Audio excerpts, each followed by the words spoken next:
ضرورت مندوں میں بے شمار دولت تقسیم کی اور مستحق لوگوں کو گرا قدر انعام و اکرام سے نوازا۔ محمود کے بے حد اصرار پر نظام شاہ بھی اس جشن میں شریک ہوئے، مگر انہوں نے والی غزنی کے سامنے واضح الفاظ میں اپنی ناپسندیدگی کا اظہار کرتے ہوئے کہا، فرزند، جن لوگوں کے پیش نظر عظیم تر مقصد ہوتا ہے وہ نام و نمود کے ہنگاموں میں اپنا قیمتی وقت برباد نہیں کرتے۔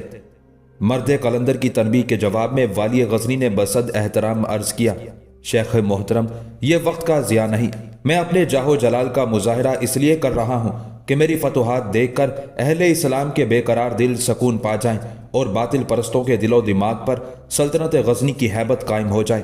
سلطان محمود کی فطرت میں کسی حد تک نمائش پسندی کا رنگ شامل تھا اور نظام شاہ والی غزنی کی اس کمزوری سے واقف تھے، اس لیے مسکرا کر خاموش ہو گئے۔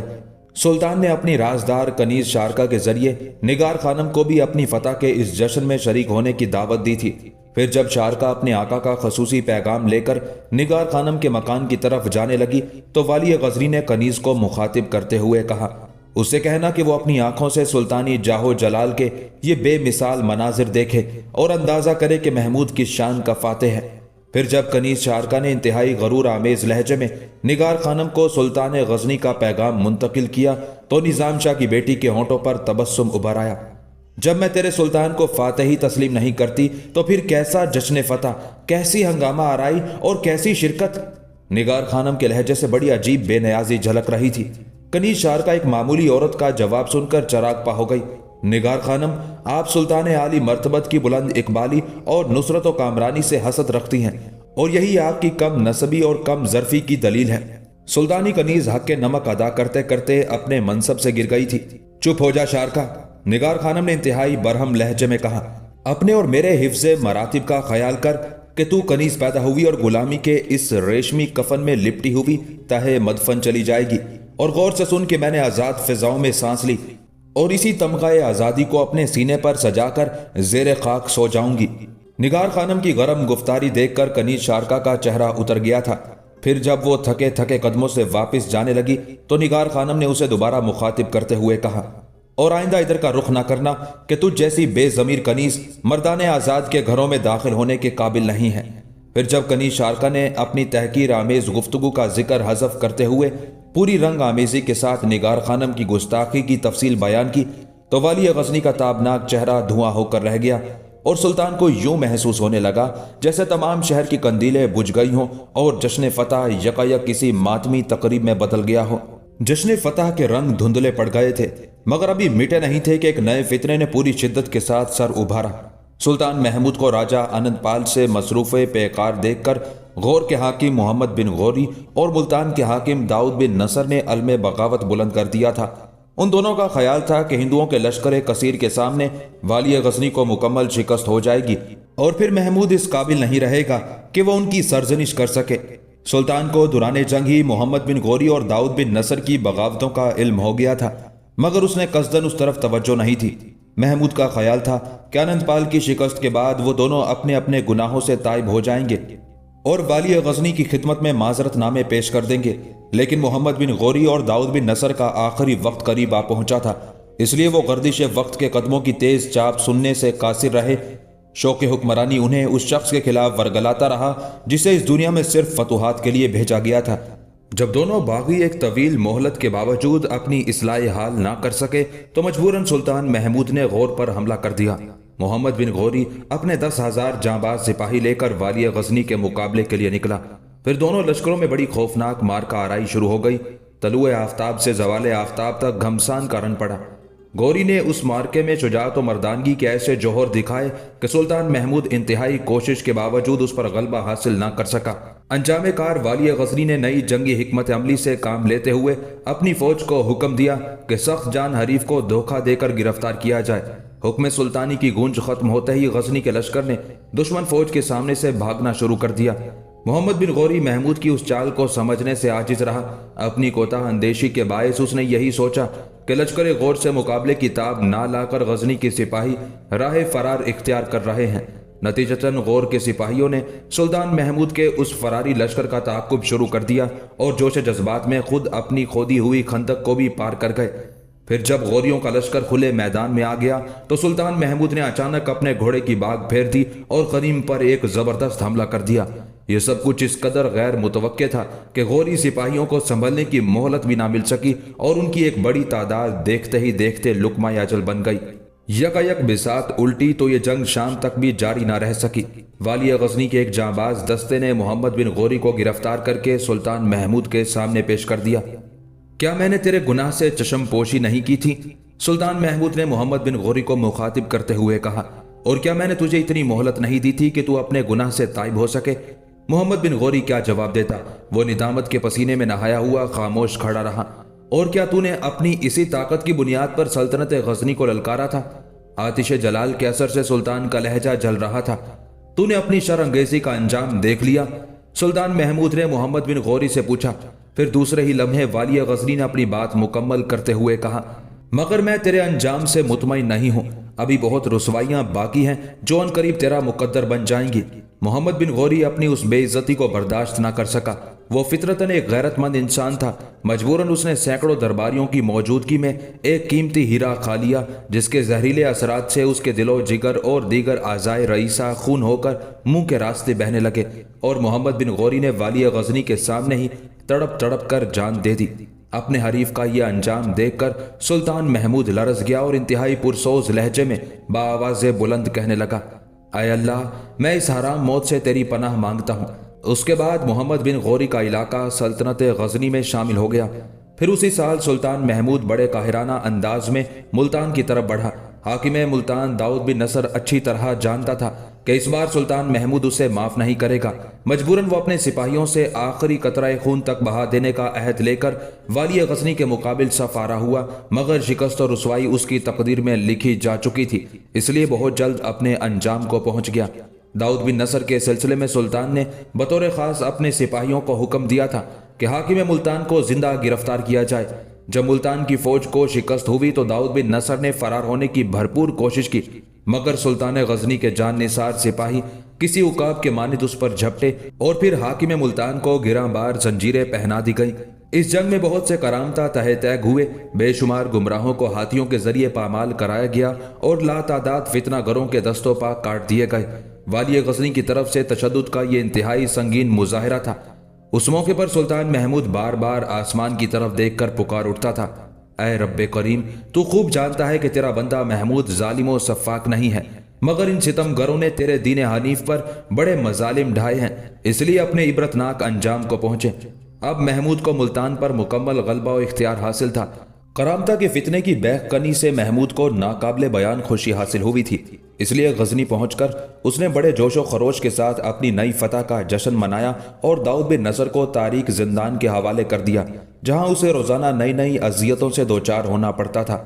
پھر جیسے ہی جشن فتح کے ہنگامے سرد ہوئے، محمود نے اپنے سیاسی مشیروں کا ایک خصوصی اجلاس طلب کر لیا۔ اس اجلاس میں صرف ایک ہی مسئلہ زیر غور تھا کہ راجہ انت پال بار بار معافی مانگنے کے بعد اپنا عہد کیوں توڑ دیتا ہے۔ بہت غور و فکر کے بعد سلطان کے سیاسی مشیر ایک نتیجے پر پہنچ گئے اور ان سب نے بیک زبان اپنی رائے کا اظہار کرتے ہوئے کہا، سلطان ذیشان، ہماری ناقص رائے میں تھانیسر، کنوج اور مہابن کے مہاراجہ ہی اس فساد کی جڑ ہیں۔ یہی فتنہ گر بار بار انت پال کو بغاوت پر اکساتے ہیں۔ والی غزنی بہت انہماک سے اپنے مشیروں کی گفتگو سنتا رہا۔ بے شک سلطان ذی حشم نے تائید غیبی کے سہارے کرامتا کے خوفناک فتنے سے نجات حاصل کر لی، مگر تھانیسر، مہابن اور کنوج کے پنڈت بھی کرامتا سے کم خطرناک نہیں ہیں۔ سلطان کے ایک مشیر ابو ریحان نے اپنی رائے کا اظہار کرتے ہوئے کہا، بالآخر 402 ہجری میں سلطان محمود نے تھانیسر پر فوج کشی کا مصمم ارادہ کر لیا۔ اس حملے کی ایک وجہ یہ بھی تھی کہ تھانیسر کا راجہ انت پال کے ساتھ مل کر دوبارہ پشاور پر حملہ آور ہو چکا تھا۔ تھانیسر اور دہلی کی سرحد انت پال کے علاقے پنجاب کی مشرقی سرحد سے ملتی تھی۔ اس جغرافیائی صورتحال کے پیش نظر پنجاب سے گزرے بغیر تھانیسر پر لشکر کشی ممکن نہیں تھی۔ نتیجتاً والی غزنی نے پنجاب کے حاکم کے نام ایک مختصر خط تحریر کیا، آنند پال، ہم نے بہت غور و خوض کے بعد طے کیا ہے کہ تھانیسر اور دہلی کو بھی اپنی سلطنت کی حدود میں شامل کر لیں، اس لیے ہم تجھے قبل از وقت خبردار کرتے ہیں کہ لشکر سلطانی تیرے علاقے سے ہو کر گزرے گا۔ اب تیرے حق میں یہی بہتر ہے کہ تو اپنے آدمی ہمارے سپاہیوں کے ہمراہ کر دے۔ تیرے سپاہی اس اجنبی راستے پر لشکر سلطانی کی رہنمائی کریں گے تاکہ انجانے میں تیری مملکت کی حدود کو